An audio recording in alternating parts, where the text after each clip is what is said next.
This is Murder Manor, a murder mystery audio drama, devised by Activate Youth Theatre as part of the Read On project.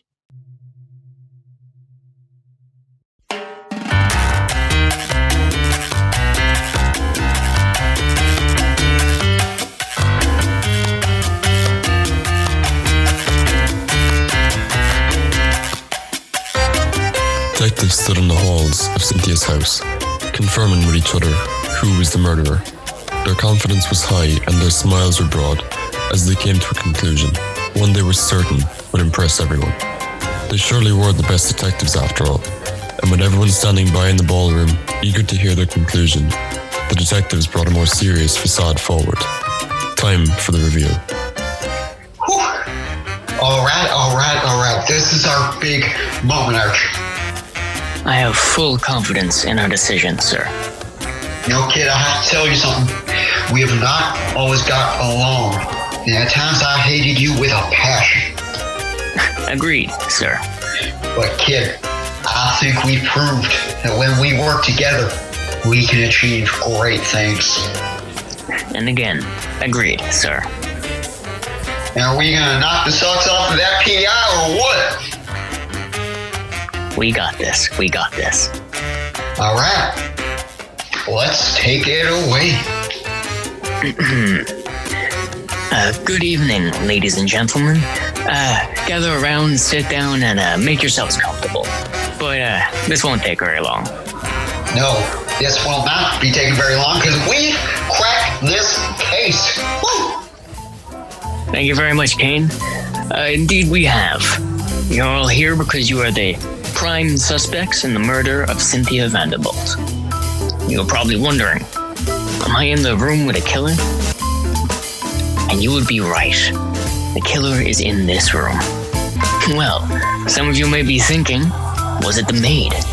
She did seem to have a chip on her shoulder.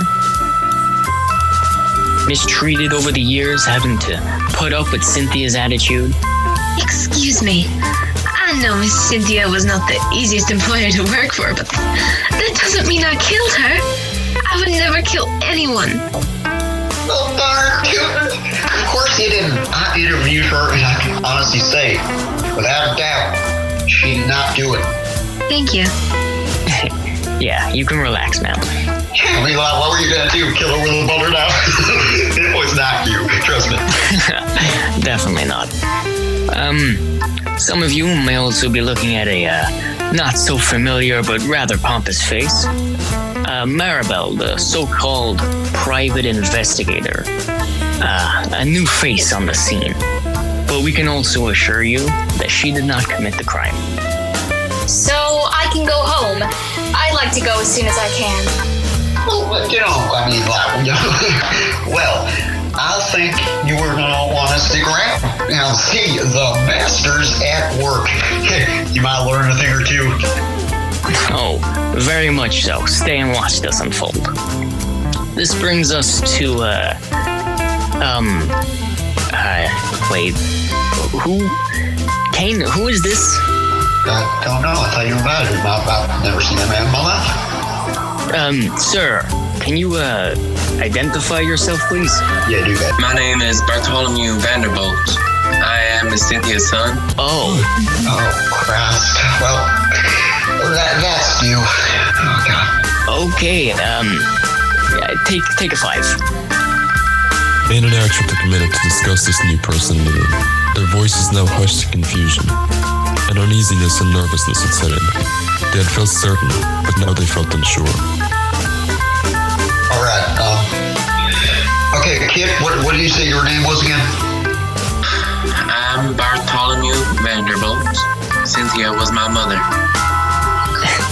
So you just show up out of the blue, claiming to be Miss Cynthia's son, and you look to take over this estate? Where were you a few days ago when this murder happened? Well, I live in South Carolina, so I just arrived today. South Carolina. What if it is actually you? South Carolina. Do you happen to have a alibi or some actual proof as to where you were? As a matter of fact, I do. I have my train ticket from South Carolina to here. And I have people I work with that can provide an alibi. And no one else knew of him, not even your aunt. Okay, well, that's really helpful, actually. All right, moving on. Let me introduce you to this man, maybe your dad, who has been an incredible help to our investigation. He has been seeing some dark times, though, recently. So I want everyone in this room to be really supportive.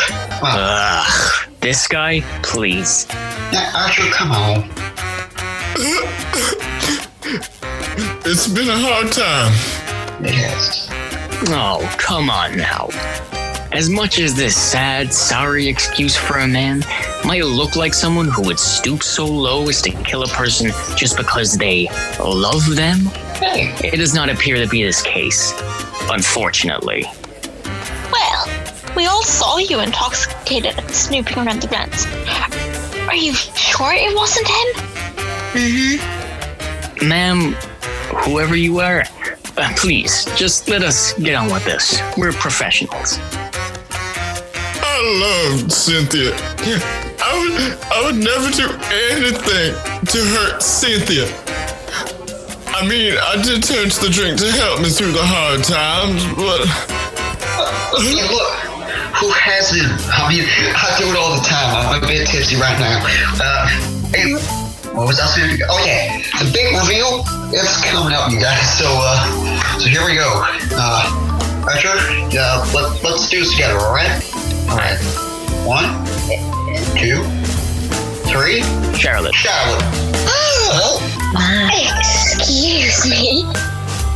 Are you accusing me of murdering my own dear sister? Oh, cut the act. Of course it was you. You had the most to gain.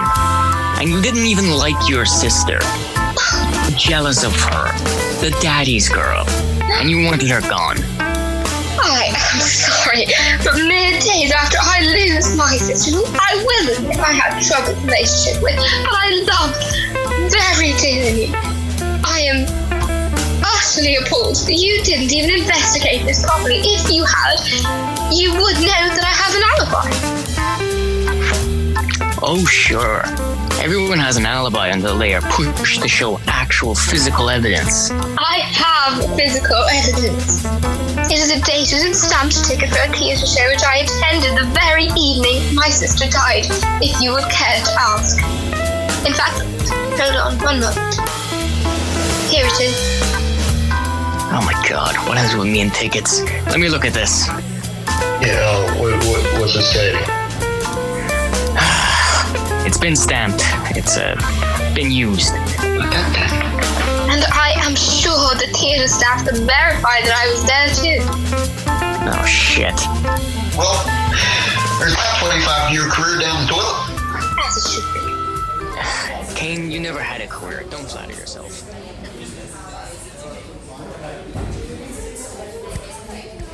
Who needs theatre tickets when you have a show like this? This really is the most dramatic thing I've seen in a while. You two are ridiculous. Cynthia having a son is not a surprise to anyone who pays even a little bit of attention to what's going on around them. Why else would someone like Cynthia cancel so many social engagements, wearing such loose-fitting clothing when she would usually wear such tight-fitting garments? And then she takes a long trip to South Carolina on business and then hires the help of a private investigator. Hello, dear. I always wanted to meet you. The detectives have ruled me out. I really don't know why I'm being brought up again. Well, these wonderful detectives ruled you out. But you see, I have a friend at the post office, my dear friend Myrtle, and she gives me all the gossip you see. She told me that Cynthia had a stack of letters she was holding there, ready to be sent out to all the big newspapers. Newspapers in the city, not just our town paper. And these letters, well, of course, Myrtle read them, contained an expose on our wonderful PI here. Some very interesting information on her past life. Of course, after Cynthia died, Myrtle gave me the letters. I have one here. Should I read it aloud? Oh, of course. Do it now. Yes. Wait, stop. You can't read those letters. Why not? Hold on, everybody calm down now. Why? Why can't we read those letters? What do the letters say? Very suspicious here, Maribel. Those letters. I want the truth about my sister. Stop! You want the truth?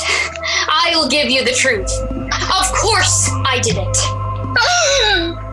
How could it be anyone else?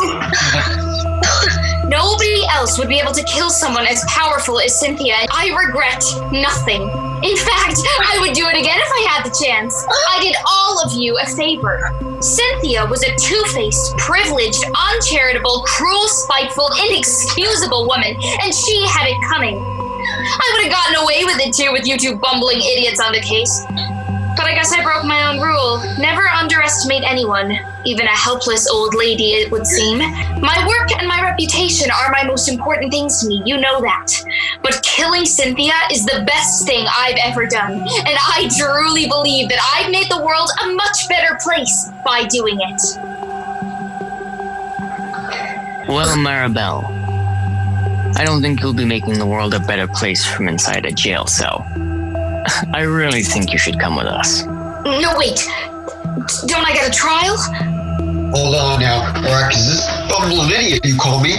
Well, I'm here to remind you have the right to remain silent. I didn't think I'd have to remind a damn PI about that. I recommend you use that right. But as far as a court case goes, to do it again doesn't exactly play into your favor.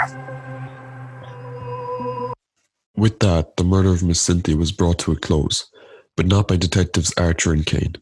The old lady cracked the case open to reveal Maribel as the murderer. Neither Archer nor Kane expected this outcome, fearful as to how their careers would fare in the future, but they took Maribel away in handcuffs nonetheless. Salvador couldn't keep himself together and took a swig from his bottle of vodka to drown his grief, tears flooding from his bloodshot eyes as he stepped outside onto the gravel. The old lady stood proudly before everyone, expecting applause and compliments, but everyone was too self-centered to care. The only person to acknowledge her achievement was the maid, who hoped for another chat over tea, realizing the new owner was already here.